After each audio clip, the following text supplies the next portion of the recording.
రచించిన గ్రంథముల కొరకైనను ప్రార్థనా తైలము కొరకైనను మరియు ఈ పరిచర్య భారమును పంచుకోవాలనుకున్న వారు మీరు మీ ద్రవ్యమును ఇంతకు ముందు పంపే నెంబరుకు పంపకుండా ఈ క్రింద నెంబరుకు మాత్రమే జీపే ద్వారా కానీ ఫోన్పే ద్వారా కానీ పంపగలరు.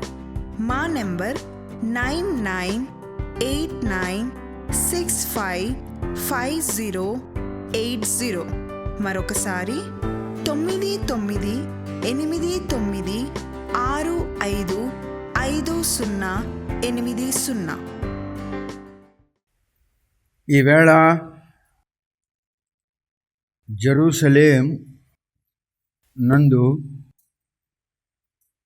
నిర్మించబడబోవు 3వ మందిరం యొక్క ఆఖరి భాగం. వచ్చే వారం నుండి నేను మీకు ప్రకటన గ్రంథం 5వ చర్చ్ బోధిస్తాను. ఈవేళ జెరూసలేము నందు నిర్మించబడబోవు 3వ మందిరం యొక్క ఆఖరి భాగం. ఇది అయిపోయిన తర్వాత వచ్చే వారం నుండి మీకు ప్రకటన గ్రంథం ప్రారంభిస్తాను. 4 సంఘముల చరిత్ర చెప్పాను. 5, 6, 7 చెప్పవలసి ఉంది. ఆ తర్వాతను ప్రకటన గ్రంథం పూర్తిగా 22 అధ్యాయాలు కూడా చెప్పవలసి ఉంటుంది. మీకు ఎవరు కూడా ప్రకటన గ్రంథమే కానీ లేక ఇప్పుడు మీరు వింటున్నటువంటి జెరూసలేములో యెహోవా 3వ మందిర నిర్మాణమును గురించి కానీ ఇంత డీటెయిల్డ్గా ఎవరు మీకు చెప్పలేరు. ఎందుకు చెప్పలేరంటే వాళ్ళకు దేవుడు ఆ జ్ఞానం ఇవ్వలేదు. మీకు దేవుడు చెప్పాలని నిర్ణయించుకున్నాడు కనుక ఆ జ్ఞానము నాకు దేవుడు ఇచ్చాడు.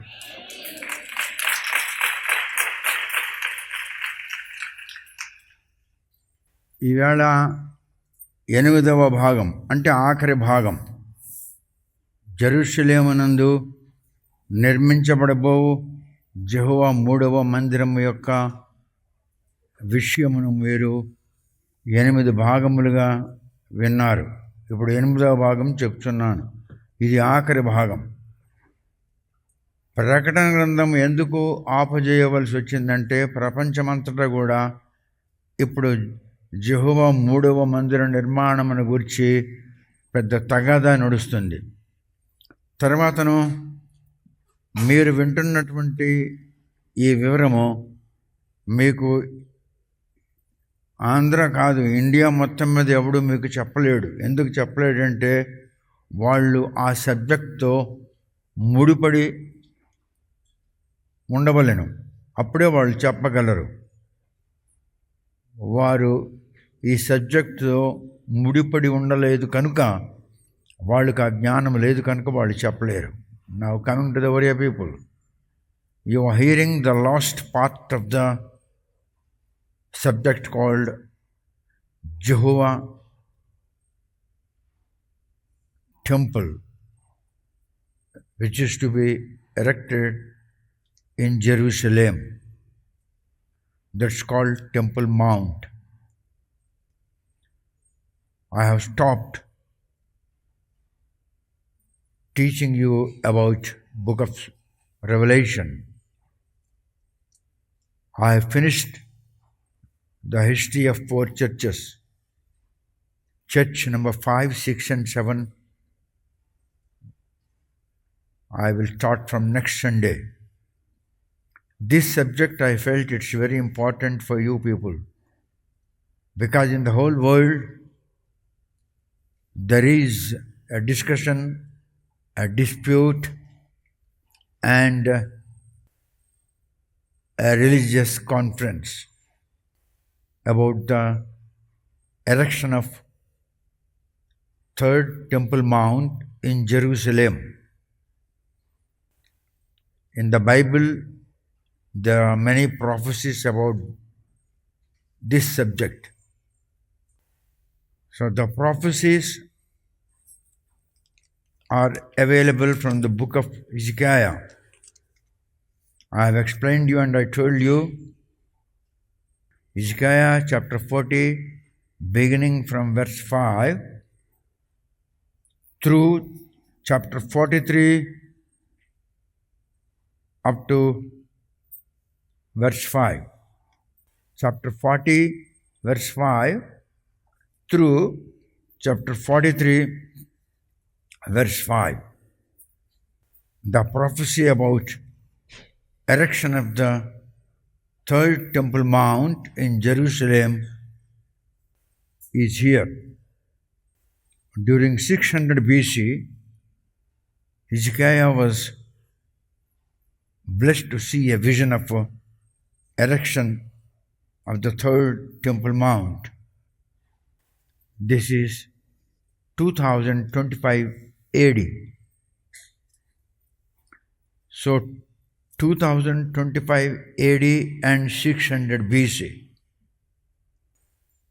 2625 years back, the prophecy was spoken by Prophet Hezekiah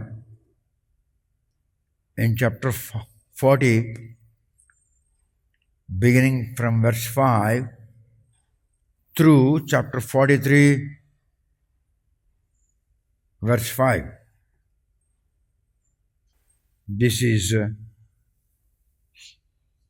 not a religious book. Bible is a prophetical book.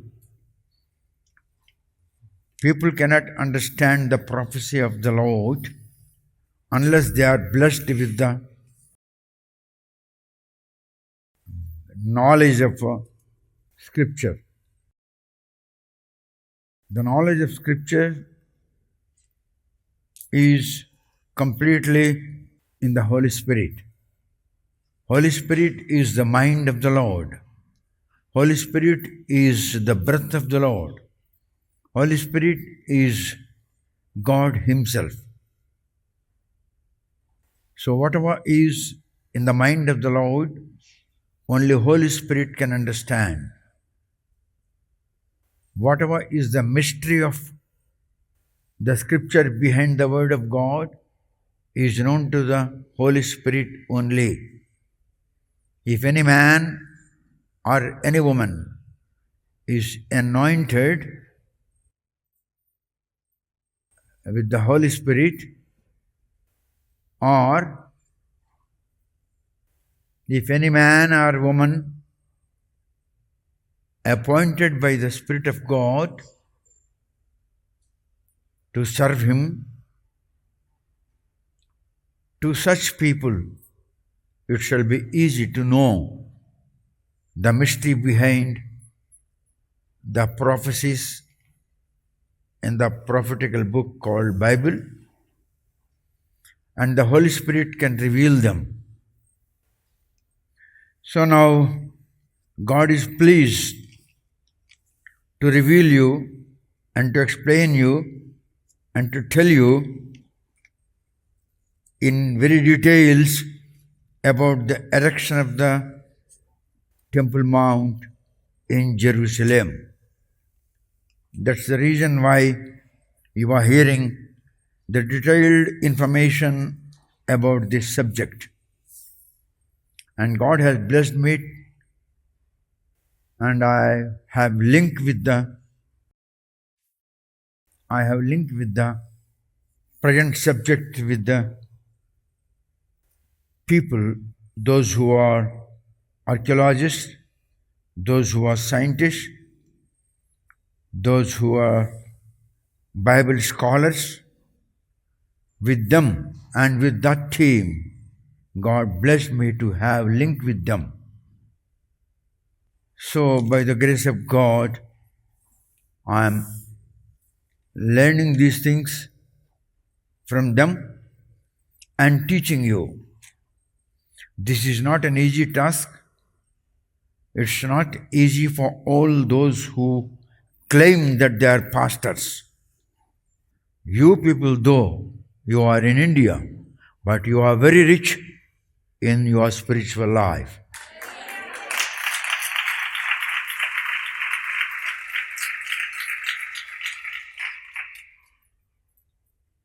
The information which the Holy Spirit is giving you through me, it's a blessing to you all because God loved you. Because of His love, He is revealing you the secrets and the mysteries of the Word of God.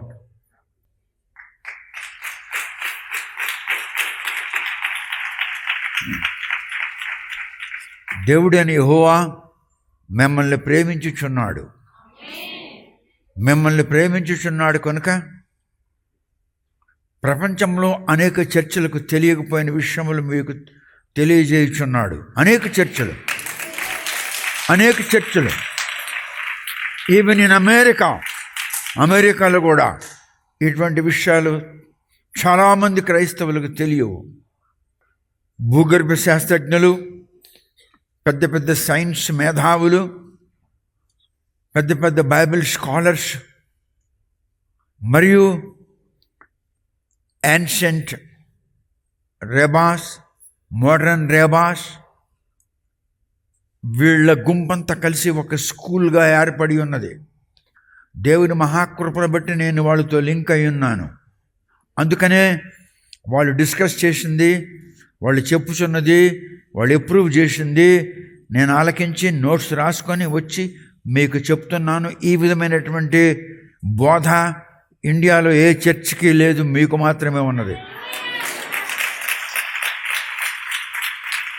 యూట్యూబ్లో వింటున్న వారలారా, మీరు new జెర్సీలో ఉన్నను, మీరు న్యూయార్క్లో ఉన్నను, మీరు Washington డీసీలో ఉన్నను, మీరు కాలిఫోర్నియాలో ఉన్నను, మీరు స్టాక్టన్లో ఉన్నను, ఎక్కడున్నానో మీకు కూడా తెలియకపోయిన విషయాలు మా చర్చలో ఉన్న ప్రజలకు పరిశుద్ధాత్ముడు నా ద్వారా తెలియజేయుచున్నాడు.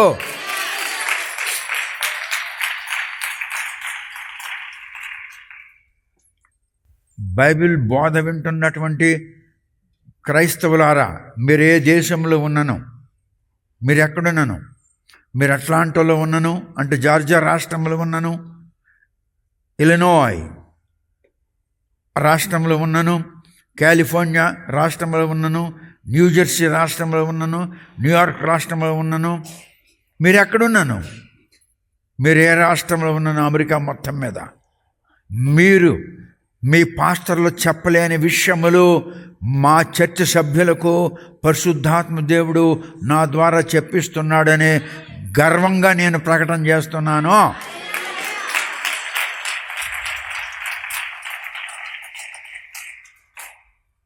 దేవుని మహాకృపను బట్టి అటువంటి అవకాశములు దేవుడు నాకు అనుగ్రహించాడు. ఆ అవకాశములను బట్టి నేను అవి నేర్చుకుని ప్రజలకు నేర్పిస్తున్నాను. నేను ఇప్పటికే నేర్చుకుంటున్నాను. తెల్లవారి 3 గంటలకు లేచి నా ప్రజల నిమిత్తము, ఇజ్రాయేలీయుల నిమిత్తము, యూదుల నిమిత్తము యెహోవా 3వ మందిర నిర్మాణమును గూర్చి మరియు జెరూసలేం శత్రు దేశములను గూర్చి దేవుని సన్నిధిలో నేను ప్రతిరోజు 3 గంటలకు తెల్లవారు లేచి దేవునికి చెప్తున్నాను. ఇప్పుడు కొనితివాడిలో వాడు ఆఫ్టర్ ఆల్ వాడేంటి, వాడు ఒక కండక్టర్, వాడు దొంగ పని చేసేవాడని వాడు తాలూకా డిపో మేనేజరే పరంజ్యోతి గారు వచ్చి నాకు చెప్పారు. మీకు చెప్పాను ఆ సంగతి. వాళ్ళు చెప్పినను నేను వినలేదు. వీడు ఎప్పటికైనా మారు మనసు పొందుతాడు కదా అని. వాడు చేసిన క్రియల యొక్క ప్రతిఫలము వాడి భార్య, వాడి కూతురు, వాడి కొడుకు తప్పకుండా అనుభవిస్తారని బైబిల్లో ఉన్నది. తల్లిదండ్రులు చేసిన క్రియల ప్రతిఫలము పిల్లలు అనుభవించెదరు. నిర్గమకాండంలో ఈ మాటలున్నవి. తండ్రులు చేసిన క్రియల ప్రతిఫలము కుమారులు అనుభవించెదరు. హోషేయ గ్రంథంలో ఉంది ఈ మాట. ఈ మాట తప్పకుండా వాళ్ళ పిల్లల జీవితంలో నెరవేరుతుంది. ఇది తప్పకుండా వాడి భార్య జీవితంలో, వాడి జీవితంలో నెరవేరుతుంది. వాడి దగ్గర ఉన్నటువంటి ఆ మనుషులకి వాళ్ళకి ఏం జ్ఞానం ఉంది, వీడికి ఏం జ్ఞానం ఉందని వాళ్ళకి జ్ఞానవంతులుగా చేయగలడు. డాక్టర్ రాణి హితవాచిని నాకు విరుద్ధంగా తిరిగింది. ఇప్పుడు అది పిచ్చి అయిపోయింది.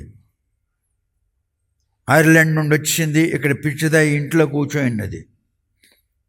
ఇప్పుడు ఆయన మాట మరొక నిమిషం తర్వాత దానికి జ్ఞాపకం ఉండదు ఏం చెప్తుందో. దాని భర్త దానికి వదిలేశాడు. Doctor Abraham.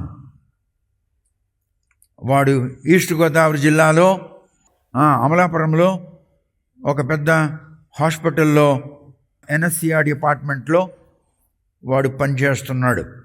అక్కడ ఇంకొక నర్సుని పెళ్లి చేసుకున్నాడు. దాని గతి అలాగైంది. కనుక కొణితివాడలో ఉన్న ఈ బి ఇమ్మాన్యుయల్ యొక్క నడిపింపులో ఉన్న క్రైస్తవ స్త్రీ పురుషులు మీరు వినండి.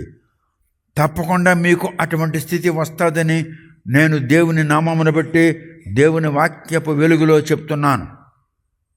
వాడు వెంటనే అది నాకు హ్యాండ్ ఓవర్ చేసి వాడు పక్కకు తప్పిపోయాడంటే దేవుడు కొంచెం కనికరించి శిక్ష తగ్గిస్తాడే కానీ శిక్ష తొలగించడు. ఎందుకు అనంటే దేవుడు అంటున్నాడు, ద్రోహిని నేను నిర్దోహిగా ఎంచలేను, దోషిని నిర్దోషిగా ఎంచలేను. దోషం చేశాడు, అపరాధం చేశాడు, అక్రమం చేశాడు కనుక తప్పకుండా దాని ప్రతిఫలం వాడు నా మాట విని అది నాకు హ్యాండ్ ఓవర్ చేసి వాడు పక్కకు తప్పిపోయాడంటే కొంచెం దేవుని యొక్క ఉగ్రతలో కొంచెం తగ్గుతుంది. వానికి, వాని భార్యకి, వాని కుమార్తెకి, వాని కుమారునికి. లేకపోతే 100%. నేను చూస్తుండగానే ఇవన్నీ జరుగుతాయి. డాక్టర్ రాణి హితవాచనకి ఏం జరిగింది? వాడి సంఘంలో ఉన్న స్త్రీలారా, మీకు మీ భర్తలకు విరోధం వచ్చి మీరు విడిపోకపోతారో నేను దేవుని సేవకుడినే కాను. నాకు విరుద్ధముగా మీరంతా తిరిగారు. ఒరే ఇమ్మాన్యుయల్, నీవు, నీ భార్య, నీ కూతురు, నీ కొడుకు భయంకరమైన పరిస్థితిని ఎదుర్కొంటారా? దేవుని ఉగ్రత తగ్గాలంటే, దేవుని యొక్క క్షమాపణ కృప నీకు కావాలంటే అది నాకు హ్యాండ్ ఓవర్ చేసి పక్కకు తెప్పో. 30 సంవత్సరాలు సంఘం మీద వచ్చిన రాబడుతో నీ కూతురిని బిఎస్సీ చదివించావు, నీ కొడుకుని ఇంటర్మీడియట్ చదివించావు, బంగారం చేయించావు, బట్టలు కుట్టుకున్నారు, నలుగురు తిన్నారు, బ్రతికారు. 30 సంవత్సరాలు సంఘం మీద వచ్చిన ఆ రాబడిలో 10% ఇచ్చావా? ఇవ్వలేదు. 30 సంవత్సరాలు హృదయ నీకు దేవుడు ఇక శిక్షించే సమయం సమీపించింది. దేవుడు మాట్లాడుతున్నాడని గ్రహించి నా దగ్గరకు వచ్చి క్షమాపణ అడిగి నువ్వు అది నాకు హ్యాండ్ ఓవర్ చేసి పక్కకు తప్పిపో. లేకుంటే భయంకరమైన పరిస్థితి వస్తుంది. ఆ సంఘంలో ఉన్న క్రైస్తవ స్త్రీలు వాళ్ళకి వాళ్ళ భర్తలకు మధ్యలో విభేదం వస్తుంది. డాక్టర్ రాణికున్న దాని భర్తకి ఎలాగొచ్చిందో అలాగా. దేవుడు నిన్న నేడు నిరంతరము ఏకరీతిగా ఉన్నాడు. దేవునిలో మార్పు లేదు. వీడు ఈ ధనరాజు ఆఫ్టర్ ఆల్ ఒక ఆడదాని కొరకు దేవుణ్ణి వదిలేశాడు. దేవుని సంఘాన్ని కూడా లెక్క చేయలేదు. వాడు అమ్మ, వాడి నాన్న, వాడు తమ్ముడు, చివరికి అది కూడా వీడికి దొరకదు. ఏ ఆడదాని కొరకు వదిలాడో అది కూడా వీడికి దొరకదు, దూరం అయిపోతుంది. అది సంఘానికి రావాలని ప్లాన్ వేసింది. నేను వాడికే సంఘం నుండి తీసేస్తే ఇంకా వాడికే పెళ్లి చేసుకుంటుంది. మళ్ళీ వీడు నా దగ్గరికి వచ్చాడంటే వీడికి, వీడి అమ్మకి, వీడి నాన్నకి, వీడి తమ్ముడికి సంఘంలో నేను చోటు ఇవ్వను. దేవుని జ్ఞానము వాడికి ఏముంది చెప్పండి? వాడు ఏం చెప్తాడు? After all is conductor, is దొంగ విధవ. వాడేం చెప్తాడు? వాళ్ళకి ఏం జ్ఞానం ఉందని. నాతో వ్యాజ్యమాడేటంటే డాక్టర్ రాణి హితవాచనకి ఏం జరిగిందో ఆ సంఘంలో ఉన్న ప్రతి ఆడదానికి అదే జరుగుతుంది. 100% యేసు నామమున అదే జరుగు తీరుతుంది. మీరిప్పుడు జెరూసలేములో 3వ మందిర నిర్మాణమును గురించి ఆఖరి భాగం వింటున్నారు. అనండి, నేను జెరూసలేములో ఈ యెహోవా మందిర నిర్మాణమును గూర్చి ఆఖరి భాగము అనగా 8వ భాగము వినబోచున్నాను. దేవునికి స్తోత్రములు కలుగునుగాక.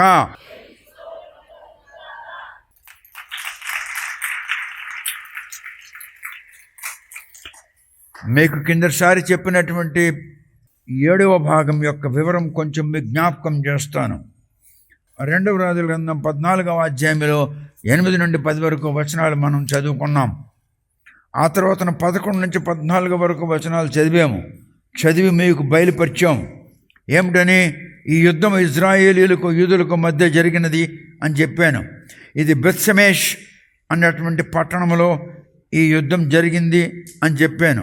బెత్షెమెష్ అనే పట్టణము ఒకటి దేవుని నిబంధన మందసముతో సంబంధము కలిగి ఉన్నది. 2 యూదా రాజుల యొక్క జీవిత చరిత్రతో సంబంధము కలిగి ఉన్నది. మీకు చెప్పాను, Beth Shemesh is a city. It has seen many wars. About the war which is written in 2 Kings chapter 14 verses 8 through 14. This war was between Israelites and Jewish people. Bethshemesh is a city of Jewish kings. God appointed the Jewish kings and commanded the Jewish kings to live in that city. The name of the city is Bethshemesh. I have shown you in the Bible the name of the city. Then 2 Kings chapter 14 verse 13. What it speaks? Let's read.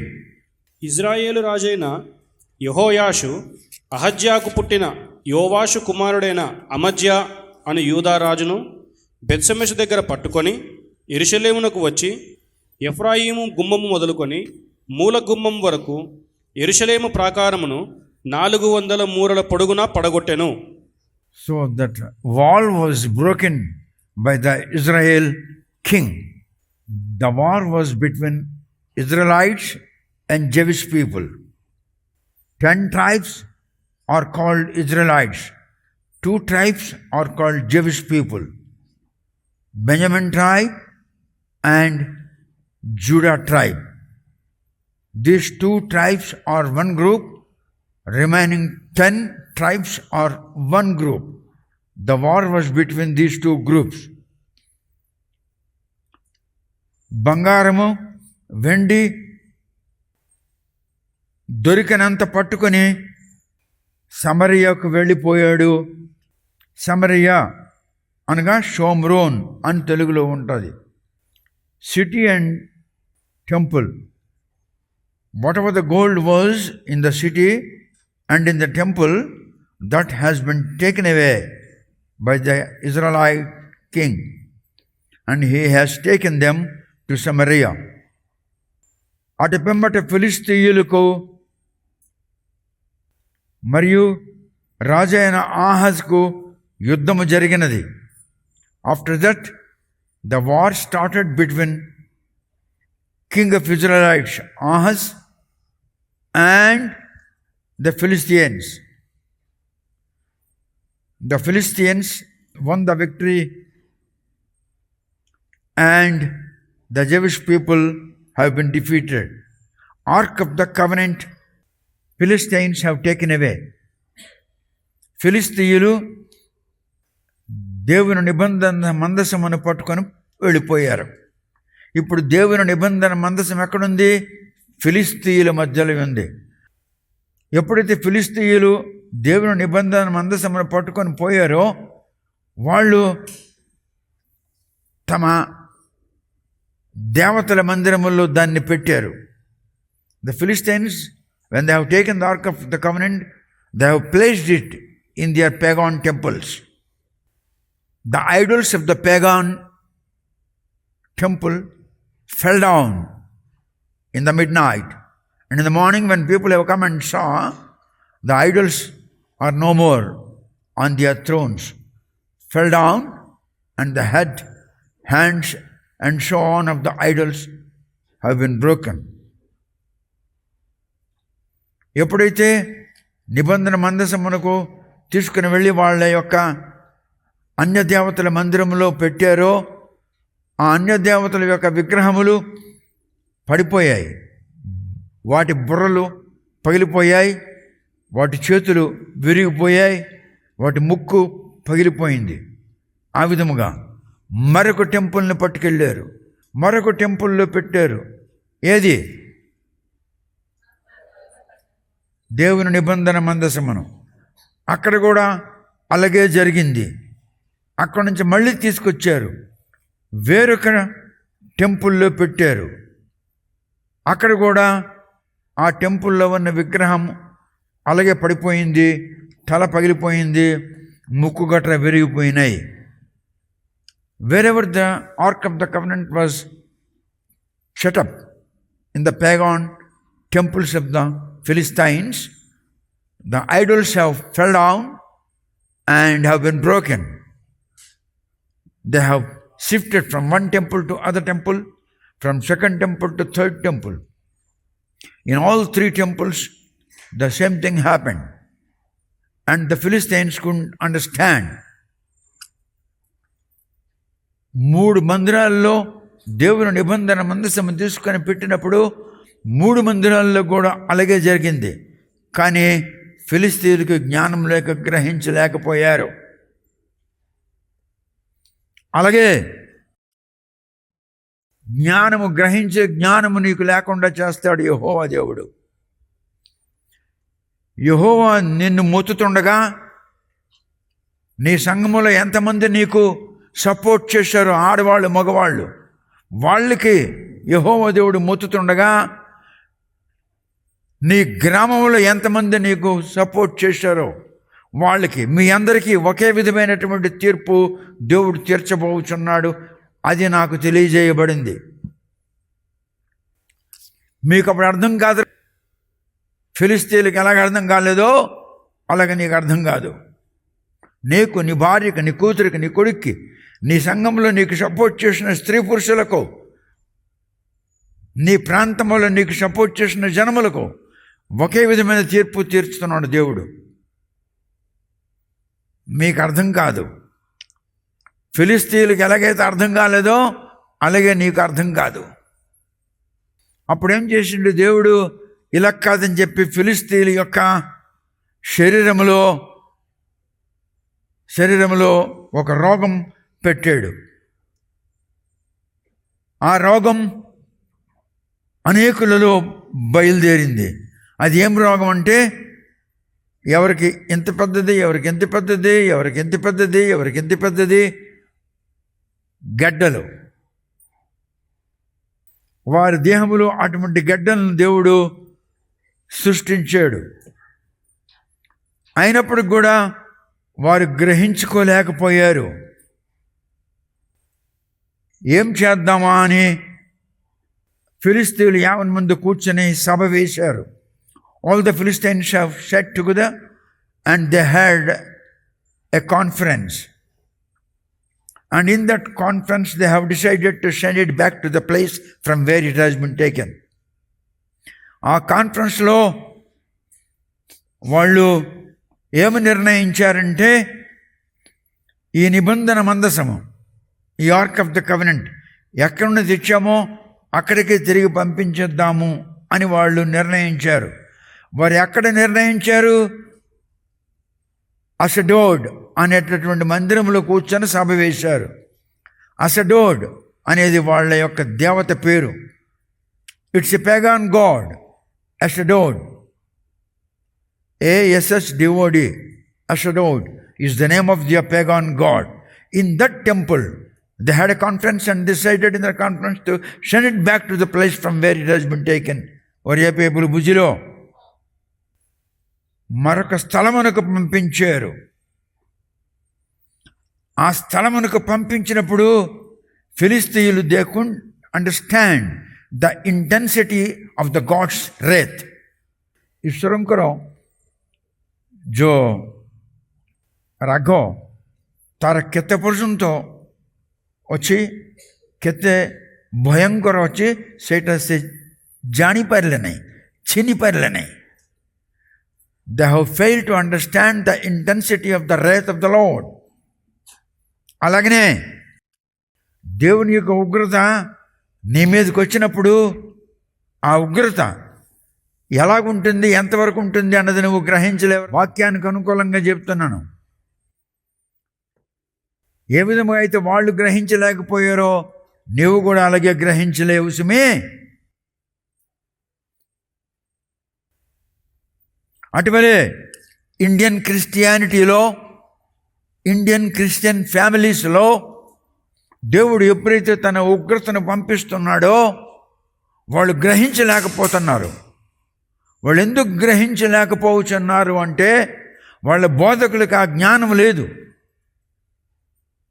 The intensity of the wrath of the Lord when shall be imposed on the heads of the family members in Indian Christianity, they couldn't understand, nor they can understand, because their so-called Bible preachers have not been blessed with the vast knowledge of spiritual field and the spiritual life.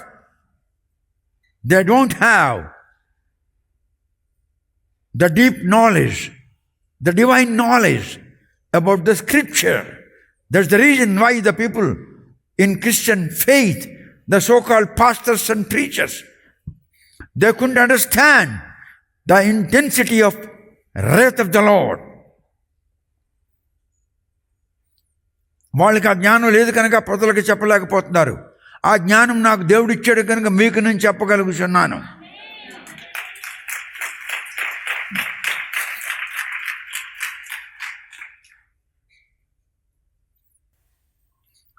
క్రీస్తు పూర్వము 701లో general Naaman అని ఒకడు ఉండేవాడు. He was a general of Syrian army. His name was Naaman. He had a very severe leprosy from foot to head. General Naaman అని ఒకడు Syria సైన్యంలో chief of the army స్టాఫ్గా ఉండేవాడు. Chief of the army staff అంటే COAS అంటారు. వాడు Elisha యొద్దకు వచ్చాడు. వస్తే ఎలీషా అన్నాడు, వాడికి పోయి జోర్డాన్ నదిలో మునిగి స్నానం చేయమని అన్నాడు. ఆ విధంగా కొంచెం డిస్కషన్ అయిన తర్వాతను వాడు వెలిపెడుతూ ఉండగా ఎలీషా శిష్యులు ఒక శిష్యుడు వచ్చి, ఏమయ్యా జనరల్, నీ స్తోమతకు తగినట్లుగా, నీ బలమునకు తగినట్లుగా, నీ సామర్థ్యమునకు తగినట్లుగా ఒక పని చెప్తా, నువ్వు చేయవా, చేస్తావు కదా, అలాగనే ఆయన నీకు చెప్పింది చేసి చూడు అంటే అప్పుడు వెళ్ళాడు. ఆయన వెళ్ళి జోర్డాన్ నదిలో మునిగాడు. ఆయన లెప్రసీ అంతా కడిగి వేయబడింది. ఆయన కంప్లీట్ క్లీన్ అయిపోయాడు. ఇది క్రీస్తు పూర్వము 701లో జరిగింది. నామాన్ was cleaned from his leprosy when during 701 BC he had a dip in the Jordan waters and the water has cleaned his leprosy. When it happened? During 701 BC.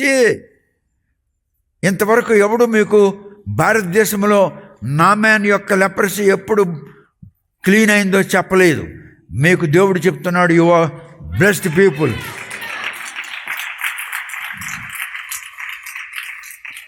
Now let's read 2 Kings chapter 14 verse 14.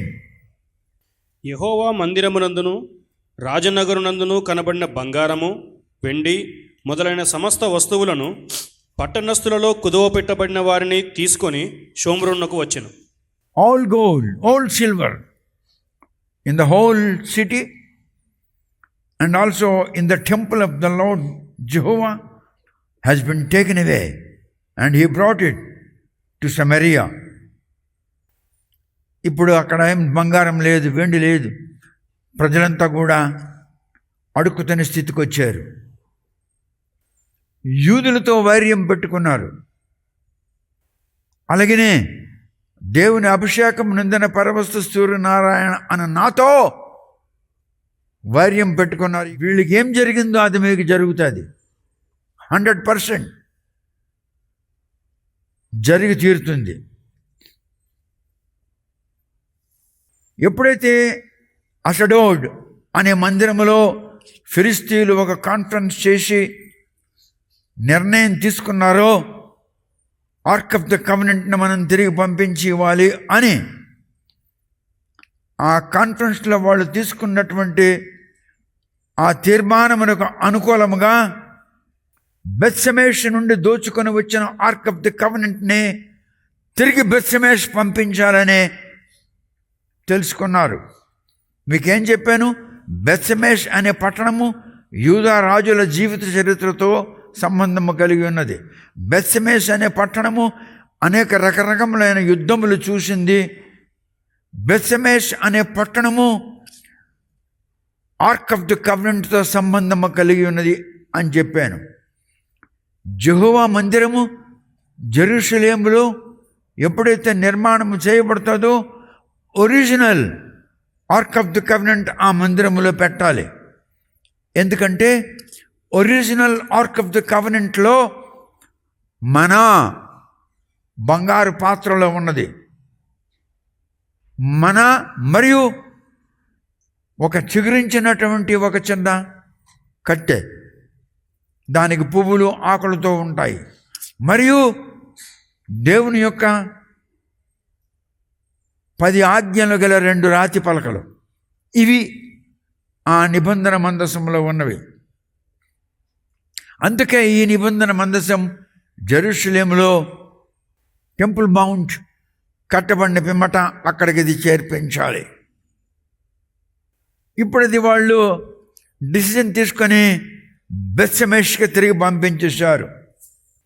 క్రైస్తవులకు వారు చేస్తున్న అపరాధ క్రియలు, వారు ఆడుతున్నటువంటి అపరాధ మాటలు వాళ్ళకి అర్థం కావు. ఎందుకు అర్థం కావంటే వాళ్ళ లోకరీత్యా బతుకుతున్నారు, వాళ్ళు లోకములో బ్రతుకుతున్నారు. ఇప్పుడు 2 ఎర్రటి ఏ పనికి ఉపయోగించకపోయినటువంటి ఎద్దులను ఫిలిస్తీయులు వాళ్ళ మందల్లో నుండి తీసుకొచ్చారు. 2 ఎర్రని ఎద్దులు, ఏ పనికి అంతవరకు ఆ ఎద్దులు ఉపయోగించలేదు. దాని మీద ఒక ఎద్దుల బండి కట్టారు. ఆ ఎద్దుల బండి మీద ఈ నిబంధన మందసం పెట్టారు. ఈ నిబంధన మందసం వెనకాల ఆ బండి మీద ఒక పెట్టి పెట్టారు. ఆ పెట్టెలో ఎవరికి ఏ సైజులో గడ్డలు వచ్చాయో వాళ్ళంతా ఆ సైజులో బంగారపు ముద్దలు తీసుకొచ్చి పెట్టారు. నీకు ఈ సైజు గడ్డ వచ్చింది, నువ్వు ఈ సైజు బంగారపు ముద్ద తెచ్చి పెట్టావు.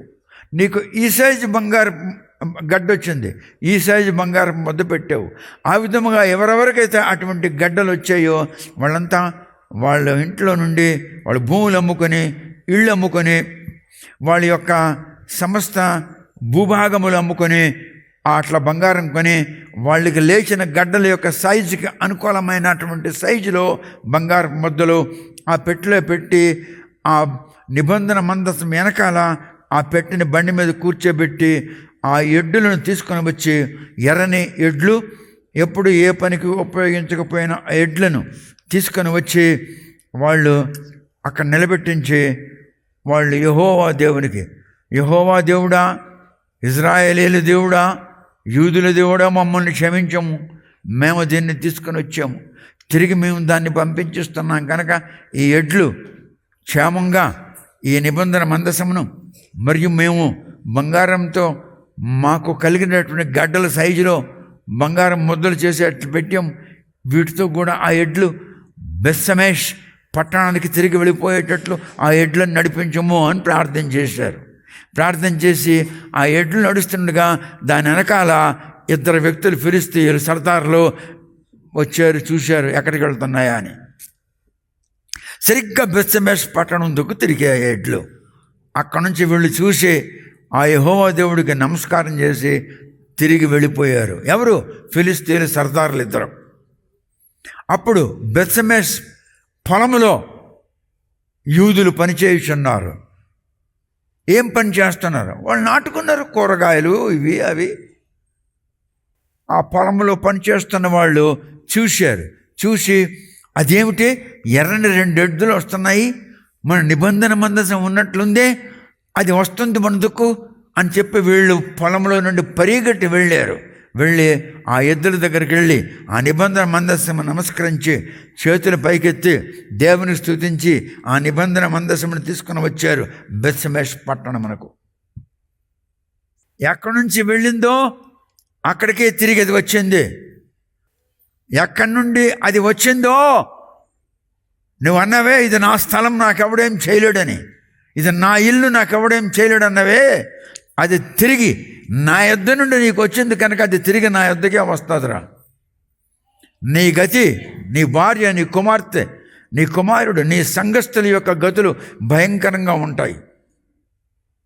వాక్యానికి అనుకూలంగా చెప్తున్నాను.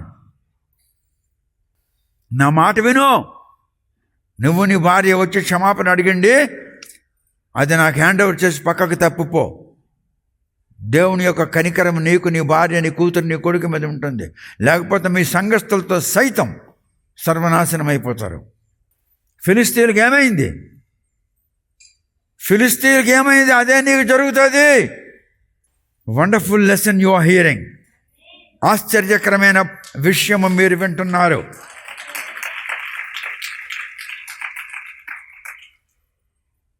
No doubt, 100% this is true.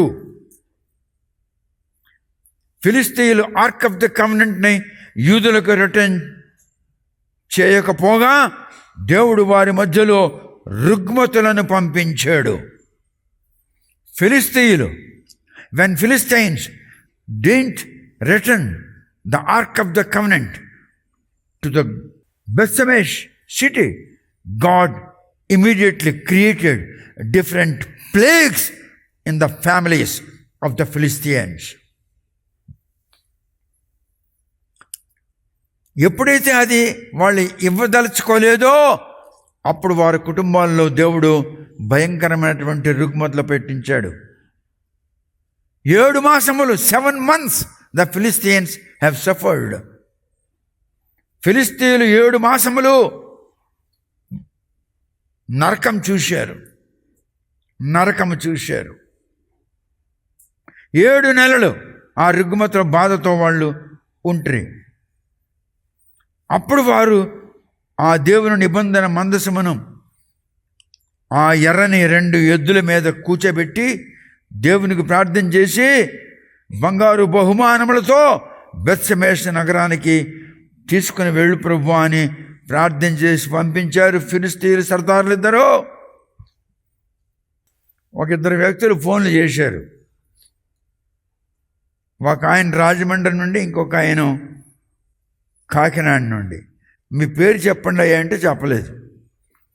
వాళ్ళు ఏమని ఫోన్ చేశారంటే, ఎక్కడి నుంచి మాట్లాడితే రాజమండ్రి అన్నారు. రాజమండ్రి ఎక్కడ అంటే అవన్నీ చెప్పకూడదండి అన్నారు. సరే ఏం అడుగుతావో అడుగు అన్నాను. కాకినాడ నుంచి కూడా వాడు అలాగే అన్నాడు. అయ్యా మీకు పిలాలి అంటే, మీకు పిలిపించి మీటింగ్ పెట్టాలంటే ఏం చెయ్యాలి అని అడిగారు. ఏం చేస్తావు? రైల్వే ట్రైన్లో ఏసీ ఫస్ట్ క్లాస్ టికెట్ తీయు, రానుపోను, వస్తాను. నువ్వు 3 రోజులు పెట్టుకో, 5 రోజులు పెట్టుకో, 4 రోజులు పెట్టుకో, వారం రోజులు పెట్టుకో, పగలు పెట్టుకో, రాత్రి పెట్టుకో, నేను మీకు ఎప్పుడు మీరు వినకపోయినటువంటి జ్ఞానవాక్కులు వినిపిస్తాను. అది కాదు సార్, మరి మీరు ఎంత తీసుకుంటారు? నేనేం తీసుకోను అన్నాను. ఏమీ తీసుకోరా? నువ్వు రూపాయి ఇస్తే రూపాయి తీసుకుంటాను, ఏమి లేదు అంటే నిన్ను, నీ ప్రజలను దీవించి వెళ్ళిపోతాను. నేనేం తీసుకోను అన్నాను. సార్ మాకైతే మీకు పిలిస్తే ₹1,00,000 ఇవ్వాలని విన్నామండి అంటే, ఎవడైతే మీకు చెప్పాడో వాడి నోట్లో మొను పెట్టండి అన్నాను. కనుక యూట్యూబ్లో వింటున్న వారులారా, నా కొరకు మీరు డబ్బు ఖర్చు పెట్టక్కర్లేదు, మీరేమి నాకు కానుకల అర్పణలు ఇవ్వక్కర్లేదు. నాకు 2 and 3 AC first class ticket తీయండి, హోటల్లో రూమ్ తీయండి, తీసుకెళ్ళడానికి కారు ఏర్పాటు చేయండి, అంతే. మీరు నాకేం ఇవ్వక్కర్లేదు, నేను మీకేం అడగక్కర్లేదు. నేను ఫ్రీగా చెప్తాను దేవుని యొక్క. మీరు 5 రోజులు పెట్టుకోండి, వారం రోజులు పెట్టుకోండి, ఫ్రీగా చెప్తాను. తర్వాతను మీకు నేను ఆయిల్ సంగతి చెప్తున్నాను. ఎక్స్ట్రా విర్జిన్ ఒలివ్ ఆయిల్, అది ఒక బాటిల్ 200 రూపాయలు. బాటిల్ దేవుడు నాకు సెలవిచ్చాడు, తెల్లని బాటిల్ మీద బ్లూ కలర్ కప్పు వేయని, ట్రయాంగిల్లో బాటిల్స్ తయారు చేయని. అందుకే ఆ బాటిల్ ట్రయాంగిల్లో తయారు చేశాను. బాటిల్ మీద కప్పు బ్లూ కలర్ కప్పు వేసున్నాను. ఏదైతే ఎక్స్ట్రా విర్జిన్ ఒలివ్ ఆయిల్ దాని మీద లేబుల్ అంటించున్నాను. ఎక్స్ట్రా విర్జిన్ ఒలివ్ ఆయిల్ అని లేబుల్ అంటించున్నాను. ఇది మీకు 200 రూపాయలు. ఇది ఇండియన్ ఆయిల్. ఈ రెండు ప్రార్థన చేసింది, ఈ రెండు ప్రార్థనవే, రెండు ఒక దగ్గరే పెట్టి ప్రార్థన చేశాను. ఇది 100 rupees. White and blue, Israel యొక్క నక్షత్రము, ఇజ్రాయేల్ యొక్క ఫ్లాగ్. కనుక ఇది 100 రూపీస్, ఇది 200 రూపీస్. కావలసిన వాళ్ళు ముందుగా ఫోన్ చేసి ఇక్కడికి వచ్చి తీసుకుని వెళ్ళగలరు.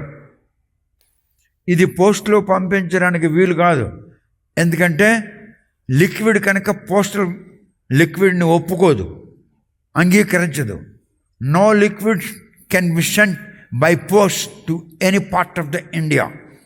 భారతదేశంలో ఉన్న ఏ స్థలానికి కూడా లిక్విడ్ పంపించడానికి వీలు లేదు, కనుక మీరే వచ్చి తీసుకుని వెళ్ళాలి. Extra virgin olive oil 200, Indian oil prayer oil 100 rupees.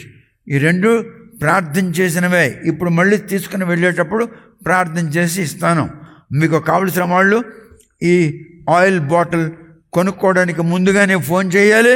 ముందుగానే ఫోన్ చేస్తే మేము తీసుకొస్తాం. 1 గంట తర్వాత మీరు తీసుకోవచ్చు ఆ బాటిల్స్. రెండవది, అయ్యా మేము పేదవాళ్ళం అని చెప్పారు కదా, కూకటిపల్లి నుండి వచ్చారు లేబర్ క్లాస్ పీపుల్.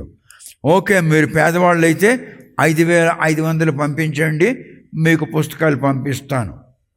ఒకవేళ మీరు ఇవ్వగలిగిన శక్తి ఉంటే 6,500 పంపిస్తే మీరు ఇచ్చిన డబ్బు దేవుని సేవలో ఉపయోగిస్తాం.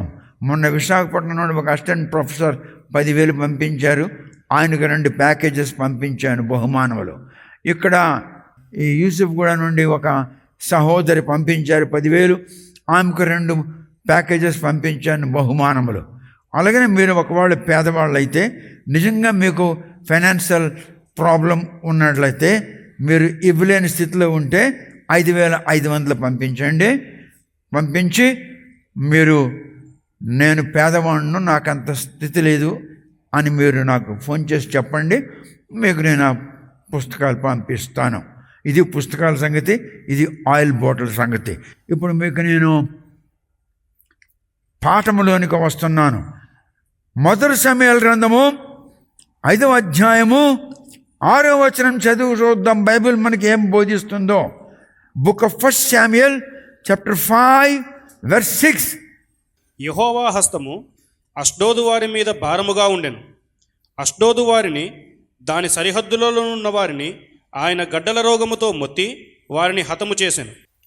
దేవుని యొక్క ఆస్తి నీవు ఆక్రమించుకొని ఉన్నావు.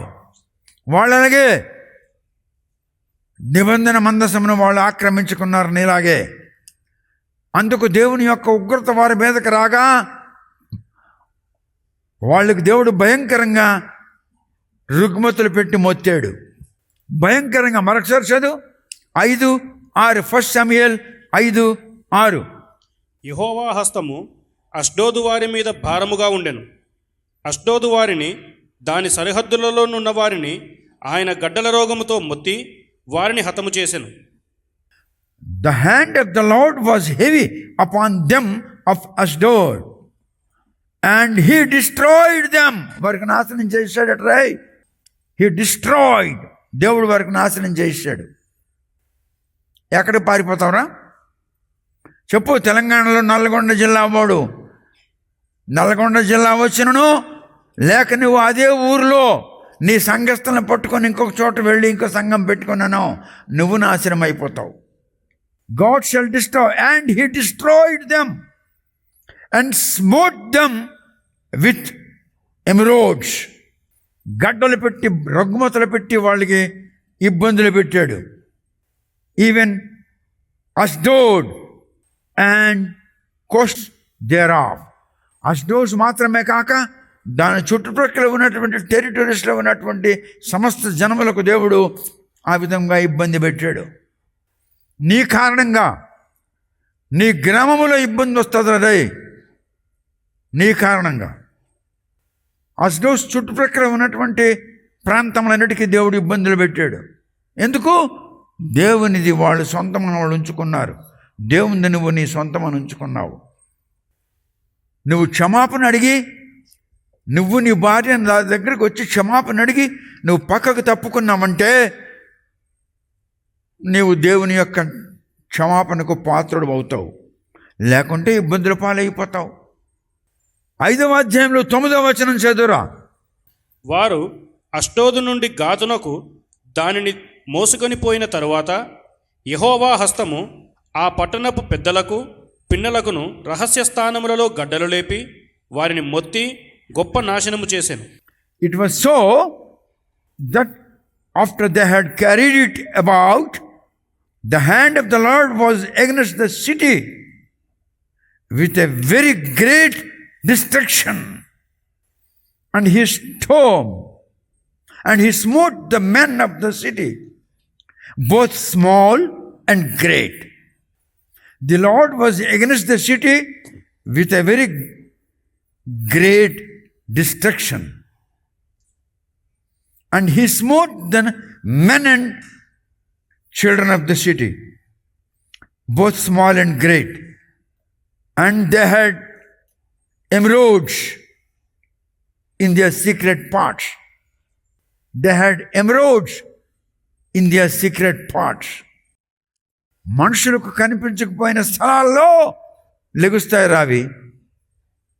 సీక్రెట్ పార్ట్స్, ఆడవాళ్ళకి చెప్పుకోలేని చూపించుకోలేని స్థలాల్లో బయలుదేరుతాయి అవి.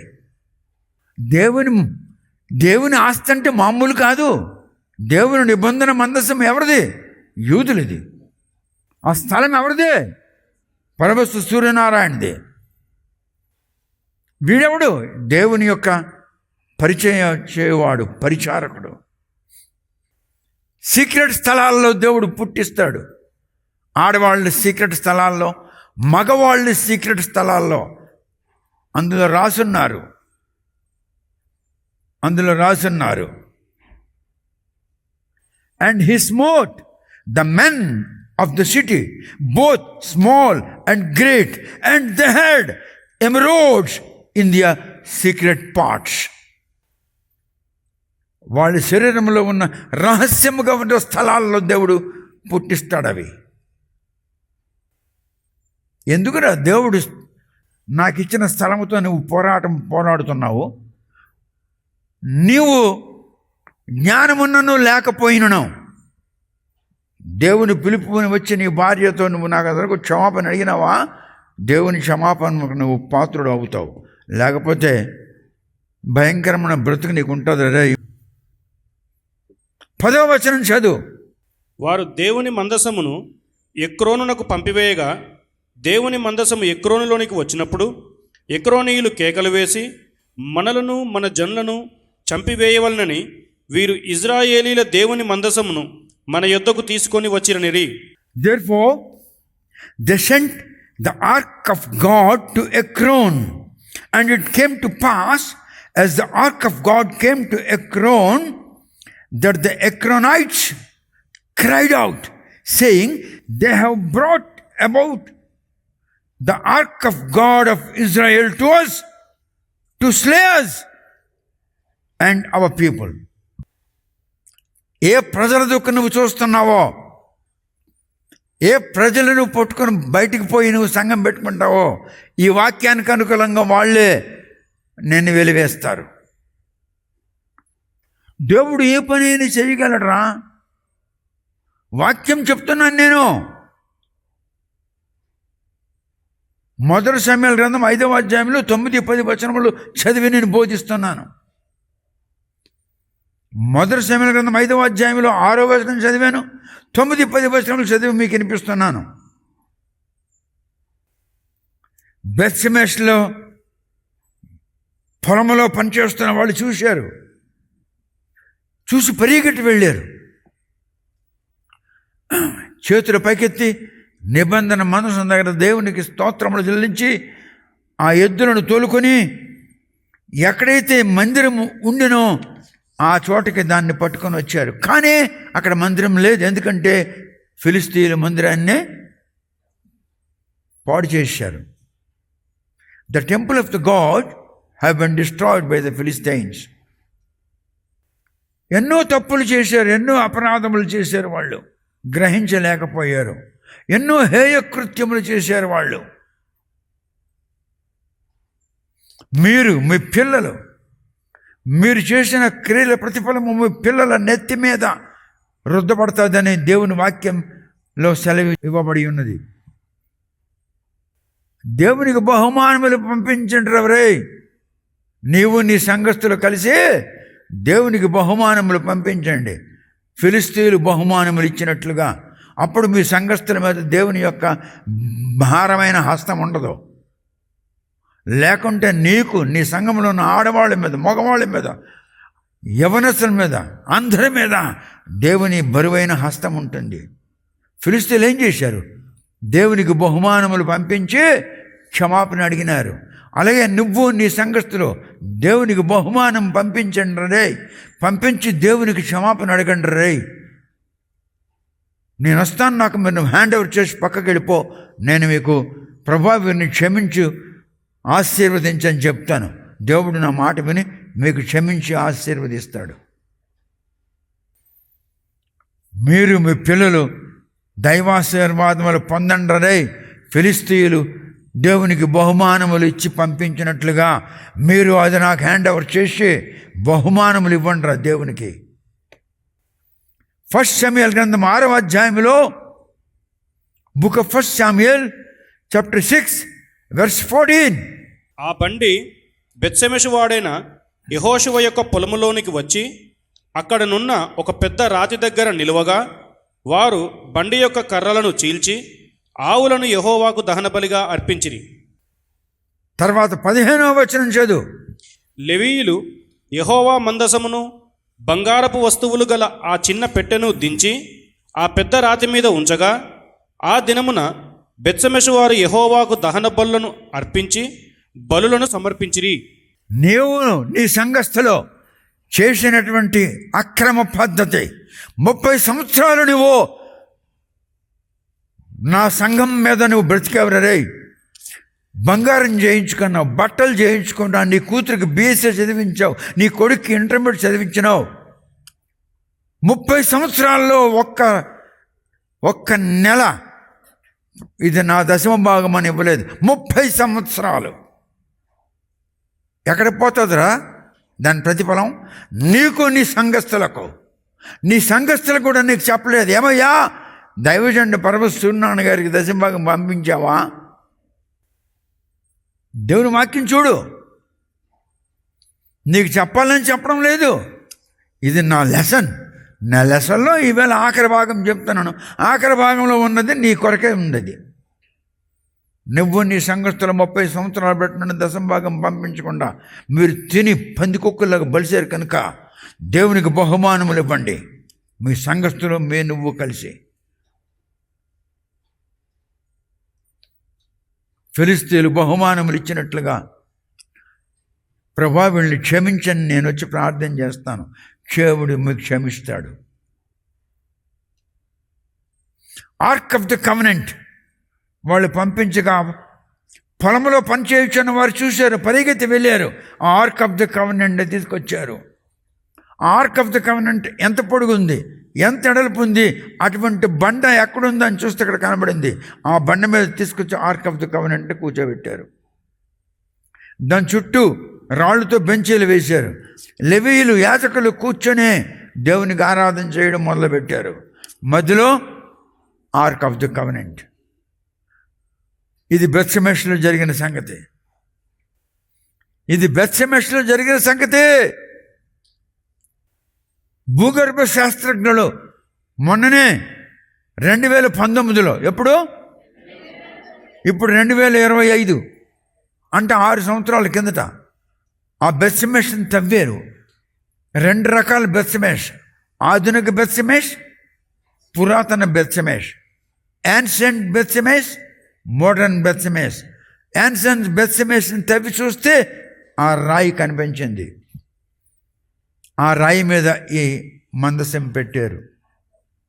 సైంటిస్టులు వచ్చారు, బైబిల్ మహాపండితులు వచ్చారు, రేబాస్ వచ్చారు, ancient rabbis, modern rabbis, archaeologist, scientist and the scholars of the Bible అంతా కూర్చుని నిర్ణయించారు. ఇది original ark of the covenant. దీన్నే జెరూసలేంలో టెంపుల్ మౌంట్ ఎక్కడైతే కడతామో అందులో ఇది పెట్టాలి అని నిర్ణయించారు. 2019లో వాళ్ళు తవ్వి చూసి కనుగొన్నటువంటి విషయములు ఇవి. యాన్షియంట్ రేబాస్ ప్రార్థన చేస్తున్నాడు.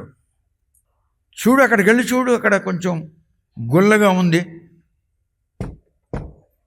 గుల్లగా ఉంది. నువ్వేం చేయకు, భూగర్భ శాస్త్రజ్ఞులను పిలిపించి అక్కడ తవ్వించి అన్నాడు దేవుడు. The archaeologist, scientist, scholars of the Bible, rabbis, priest, Levites and high priests family వాళ్ళంతా వచ్చారు. వచ్చి తవ్వారు. పాదము నుండి 10 మీటర్ల ఎత్తులో ఉంది అంత పెద్ద సొరంగం. ఇంత పెద్ద ఎడల్పులో ఉంది ఆ సొరంగం. ఎవరు తవ్వారో ఎవరికి తెలియదు. ఆ సొరంగంలో వీళ్ళంతా ప్రార్థన చేసుకుంటూ భయంతో దిగారు. ఇలాగ వస్తే ఇలాగ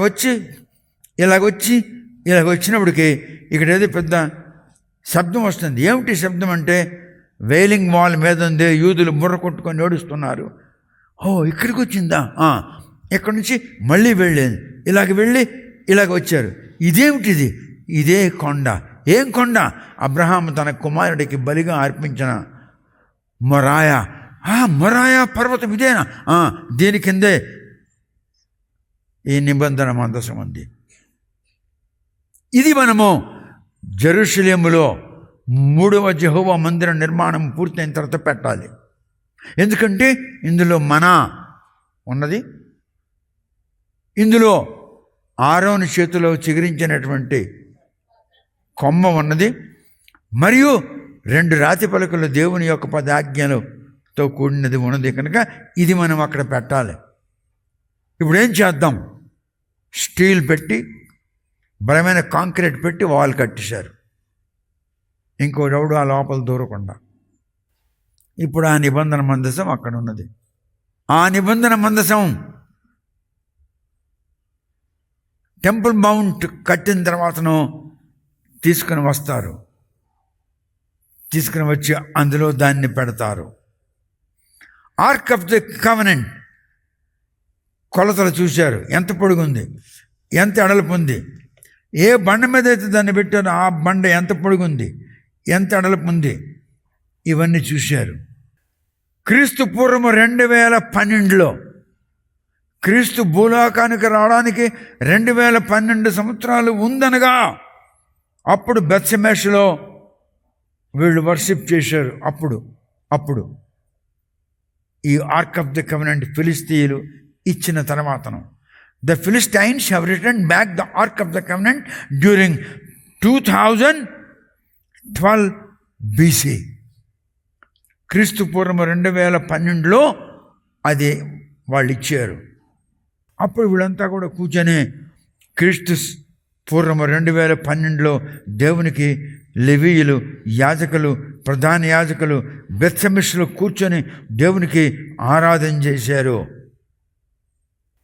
ఎప్పుడైతే 2019 మొన్నను 2019 అర్థమవుతుందా? 2012 క్రీస్తు పూర్వము. అప్పుడు ఫిలిస్తీయులు నిబంధన మందసాన్ని వీళ్ళకి ఒప్పజెప్పారు. 2019 మొన్నను 6 సంవత్సరాల కిందట భూగర్భ శాస్త్రజ్ఞులు తవ్వారు. ప్రార్థన చేస్తుండగా దేవుడు అన్నాడు, అక్కడికి వెళ్ళి చూడు, అక్కడ గుల్లగా ఉంది. వెళ్ళాడు. గుల్లుంది. నువ్వేం చేయకు, భూగర్భ శాస్త్రజ్ఞులను పిలిపించు, అది తవ్వుతారు. ఇంత పెద్ద సొరంగం ఎవరు చేశారో తెలీదు. 10 అడుగుల ఎత్తు, ఇంత ఎడల్పు సొరంగం. ఎవరు చేశారు ఎవరికి తెలియదు. ఆ మందిరంలో పెట్టవలసిన ఆ నిబంధన మందసం అక్కడికి ఎలాగెళ్ళింది ఎవరికి తెలియదు. దేవుడు దాన్ని తీసుకెళ్ళి దాచేశాడు. ఇది ఎటువంటి విషయమో మీరు ఆలోచన చేయండి. It's wonderful. మొన్ననే 2019 ఏడీలో 6 సంవత్సరాల కిందట వాళ్ళు కనుగొన్నారు. The ark of the covenant has been discovered in Jerusalem. The original Ark of the Covenant has been discovered in Jerusalem by the archaeologists, and it has been approved by the Bible scholars, scientists, archaeologists, Levites, priests, and high priests. And ancient rabbis and modern rabbis వీళ్ళంతా కలిసి ఇదే దేవుని యొక్క నిబంధన మందసమని వాళ్ళు దాన్ని నిర్ణయించారు. దేవుని యొక్క పనులు అలా ఉంటాయి, అంత గంభీరంగా ఉంటాయి. ఇవాళ మీకు 8వ భాగం పూర్తయింది. యెహోవా మందిర నిర్మాణము జెరూసలేములో పూర్తయింది. Last part.